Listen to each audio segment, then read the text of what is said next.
को रमजान की एडवांस में मुबारकबाद देती हूँ।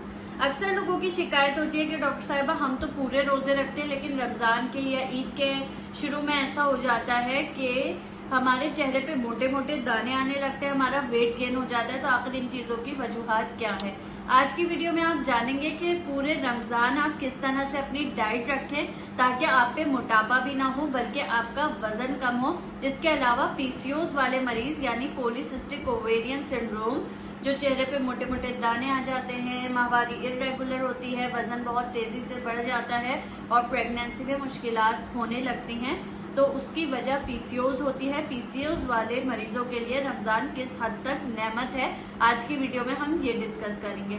तो चलिए सबसे पहले तो चलते हैं कि आपने अपनी डाइट किस तरह से इस तरह रखनी है कि आपका वजन ना बढ़े। अव्वल तो देखें आपने सहरी और अफ्तारी में क्या क्या चीजें लेनी है। सहरी में आपने वो चीजें लेनी है जो आपका पेट भरे रखें, यानी सारा दिन आपको भूख ना लगे। और अफ्तारी में आपने वो तमाम चीजें लेनी हैं जो आपके पेट पे भारी ना हो, क्योंकि आपको अफ्तारी के बाद सोना भी होता है। तो आइए मैं आपको बताती चलूं कि आपने सहरी में क्या लेना है और अफ्तारी में आपने क्या क्या लेना है। फाइबर्स जैसे कि आप जानते हैं कि हरी सब्जियों में पाया जाता है, सलाद में पाया जाता है, फ्रूट्स में पाया जाता है। अगर आप सहरी में फाइबर लेंगे तो फाइबर आपको पता है 8 घंटे तक आपको जो है तवानाई दे सकता है। आपने फाइबर लिया, फाइबर ने क्या किया कि वो देर से हजम हो रहा है और लाइट वेट होता है वो। अब जब देर से हजम हो रहा है तो आपके जिस्म में ऐसा लगेगा कि यार अभी तक हमारे जिस्म में ना खाना मौजूद है या हमारे मैदे में खाना मौजूद है। फाइबर जो है 8 घंटे तक आपको तवानाई दे सकता है, तो 8 घंटे तक आपको भूख ही नहीं लगेगी, इजीली डाइजेस्टेबल है, कोई आपके मैदे को एक्स्ट्रा एफर्ट्स नहीं करनी पड़ेंगी कि वो आपको जो है हजम करने के लिए एक्स्ट्रा एफर्ट्स लगा रहा है, जैसे गोश्त वगैरह के लिए होता है कि प्रोटीन वगैरह मैदे पे भारी हो जाती हैं। इसके अलावा आपने शुगरी आइटम्स जो है वो अवॉइड करने हैं। शुगरी आइटम्स क्यों बोल रही हूँ मैं अवॉइड करने के लिए, ज्यादा चीनी वाले आइटम, क्योंकि देखिए आप अगर ज्यादा चीनी वाले आइटम्स ले लें पानी ज्यादा आपकी बॉडी में जज्ब नहीं होगा। क्यों नहीं होगा, क्योंकि जो है जहां जहां चीनी जाएगी मीठा होगा तो वो और आपकी बॉडी को डिहाइड्रेट करेगा। अक्सर लोग इतनी गलती करते हैं कि सहरी में जो है ना वो मीठी चीजें ले रहे होते हैं, जैसे कि मीठा ज्यादा ले रहे हैं और कुछ शरबत वगैरह ऐसे लेते हैं जिसमें चीनी ज्यादा होती है। तो ये क्या करेगा कि आपको डिहाइड्रेट करेगा, सारा दिन आपको ऐसा लगेगा कि आपको प्यास की शिद्दत लगी है। इसके लिए बेहतरीन हल क्या है कि आप दही का इस्तेमाल करें, आप दूध का इस्तेमाल करेंगे। डेयरी प्रोडक्ट्स आपको डिहाइड्रेशन नहीं करवाएंगे तो आपको प्यास का एहसास भी नहीं होगा। इसके साथ साथ आपने सहरी में और क्या चीजें लेनी है। आपने सहरी में खजूर खा लिए, खजूर आपकी जो है वो शुगर भी कंट्रोल करेगा, शुगर पूरी रखेगा मिकदार ग्लूकोज की खून में, और इसके अलावा आपको ताकत भी देगा। अब बात आती है कि आप अफ्तारी में ऐसा क्या लें। अक्सर आपने देखा होगा घरों पे दस्तरखान लग रहा है तो रमजान की पहले से तैयारियां इतनी ज्यादा शुरू हो जाती हैं कि भाई हमने तो जो है ना समोसे भी फ्रीज कर दिए बना के, हमने पकोड़े भी कर दिए, हमने स्प्रिंग रोल्स भी कर दिए। अब मैं आज आपको बताऊं कि इनमें कितनी ज्यादा कैलोरीज होती हैं। कैलोरीज यानी कितनी ज्यादा एनर्जी हमें दे सकते हैं। कुदरत ने हमें 3 तरह के तोहफे दिए हैं, एक तो दिया है प्रोटीन, एक दिया है फैट और एक दिया है कार्ब्स। कार्ब्स हमें इंस्टेंट एनर्जी प्रोवाइड करते हैं, फैट जो है वो हमें हाईएस्ट एनर्जी के लेवल प्रोवाइड करती है। सबसे ज्यादा जो हमें एनर्जी पहुंचा रही होती है ना वो फैट पहुंचाती है। अब आपने उसे कीमे को या गोश्त को आपने रोल अप किया और फिर उसे समोसे की पट्टी में रोल अप किया और उसके साथ साथ आपने उसे डीप फ्राई कर लिया। तो अब आप सोचे तीनों कंपोनेंट आपको मिल रहे हैं, आपको कार्ब्स भी मिल रहा है, प्रोटीन भी मिल रहा है, फैट भी मिल रहा है, तो ये यकीनन एक बॉम्ब शेल ही बन जाएगा कि आपको ये बूस्ट कर देगा, इतनी ज्यादा एनर्जी देगा। अच्छा चले, अब हमने एक समोसा ले लिया ना, हमारी एनर्जी की रिक्वायरमेंट पूरी हो गई, लेकिन क्या है उसके साथ हमें पकोड़े भी खाने हैं, हमें छोले भी खाने हैं, हमें दही बड़े भी खाने हैं, हमने चाट भी खानी है, हमने खजूरें भी लेनी है। तो कितनी ज्यादा एनर्जी की सोर्सेस हम ओवरलोड कर लेते हैं, तो जाहिर है मोटापा तो आपने बढ़ना है। अफ्तारी में आपने ऐसी चीजें लेनी है जो आपके ऊपर मैदे पे भारी ना हो। अच्छा, अब क्या होता है कि हमारे घरों में अक्सर फ्रूट चाट पे क्या होता है या छोलों पे क्या होता है, काला नमक छिड़क दिया जाता है। काला नमक छिड़का क्या हुआ, उससे सॉल्ट है, हाई सोडियम कंटेंट है, आपका ब्लड प्रेशर हाई करेगा। आपका जब ब्लड प्रेशर हाई करेगा तो अल्टीमेटली वो आपके दिल पे असर कर रहा है, आपके दिल की बीमारियां करवा सकता है ये। इसके अलावा आप फ्राइड आइटम्स बिल्कुल अवॉइड करें। क्या आप जानते हैं एक छोटी प्लेट जो पकोड़े की होती है उसमें कितनी ज्यादा कैलोरीज होती हैं? उसमें 350 किलो कैलोरीज होती हैं। समोसे में 300 कैलोरीज होती हैं।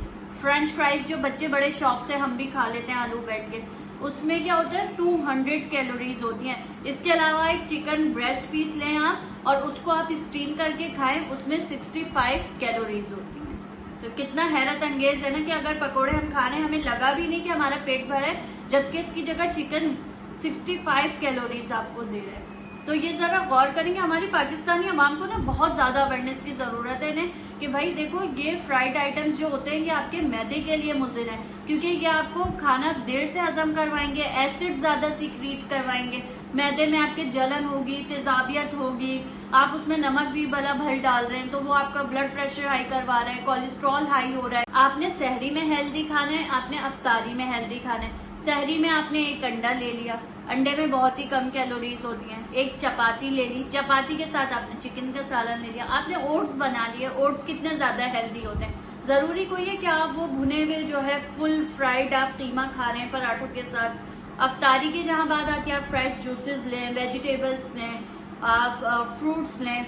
आप समोसे पकोड़े से अवॉइड करें, आप छोले खाएं। छोले में देखें कितनी हाई प्रोटीन की मिकदार पाई जाती है और आपका वेट भी नहीं गेन करेंगे वो, अगर आप उसे लिमिट के अंदर ले रहे हैं तो। आप अपना गोल बनाएं। अब आप देखें अगर आप इस पैटर्न को फॉलो करें कि मैंने कोई शुक्रिया आइटम्स नहीं लेने, मैंने चावल नहीं खाने, मैंने फ्राइड आइटम्स नहीं ले रहे, इसके साथ आप अपनी तहज्जुद पढ़ लें, तहज्जुद के अलावा 5 वक्त की नमाज पढ़ें, तो आप खुद सोचें कि आपकी एक्सरसाइज भी साथ साथ चले। अल्लाह ताला की तरफ से कितना बेहतरीन ये प्लान अल्लाह ताला ने आपको दिया है कि आपकी एक्सरसाइज भी साथ साथ चल रही है नमाज की सूरत में और आपकी डाइटिंग भी साथ साथ चल रही है। आज आप दुनिया में देखें, दुनिया में इंटरमिटेंट फास्टिंग के इतने ज्यादा फवायद बताए गए। इंटरमिटेंट फास्टिंग क्या होती है कि आपने सुबह खाया, फिर आपने 8, 10, 12 घंटों का गैप कर दिया, उसके बाद आप खाना खा रहे हैं। तो दुनिया आज हैरत अंगेज फवायद बता रही है कि इंटरमिटेंट फास्टिंग के क्या क्या फवायद है। मैंने पिछली वीडियोस में भी बताए थे कि रोजे के क्या क्या फवायद होते हैं, हत्ता के कैंसरस सेल को भी ये रिपेयर कर रहा होता है रोजा जो होता है या इंटरमिटेंट फास्टिंग जिसे आप कह लें।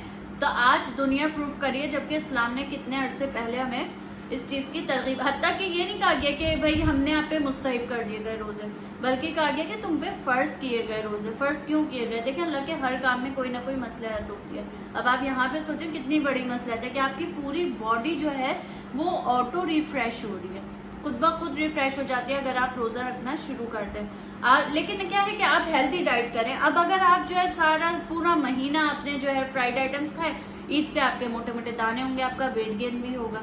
आप अपना हेल्दी लाइफस्टाइल अपनाएं, उसके साथ साथ नमाज पढ़ें, इबादत करें, तकवा इख्तियार करें।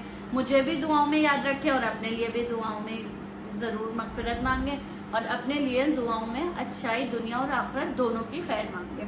अब बात ये आती है कि पीसीओएस के मरीजों के लिए किस तरह से इंटरमिटेंट फास्टिंग या रोजा जो है वो फवायद पहुंचाता है। अगर आप पीसीओएस का शिकार है, आपके चेहरे पे मोटे मोटे दाने आ रहे हैं, आपको जो है हमल की रेगुलरिटीज हैं, आपके जो है वजन तेजी से बढ़ रहा है, पीरियड्स की रेगुलरिटीज हैं, तो आप पीसीओएस का शिकार हो सकती हैं। उसमें क्या होता है, देखिए इंसुलिन के लेवल जो होते हैं वो एकदम से शूट कर जाते हैं, हाई हो जाते हैं। लेकिन अगर आप इंटरमिटेंट फास्टिंग कर रही हैं, आप रोजा रख रही हैं, तो आपके इंसुलिन के जो लेवल्स हैं वो कंट्रोल होंगे, शुगर लेवल कंट्रोल होंगे और आपका पीसीओएस रिकवर होने लगेगा।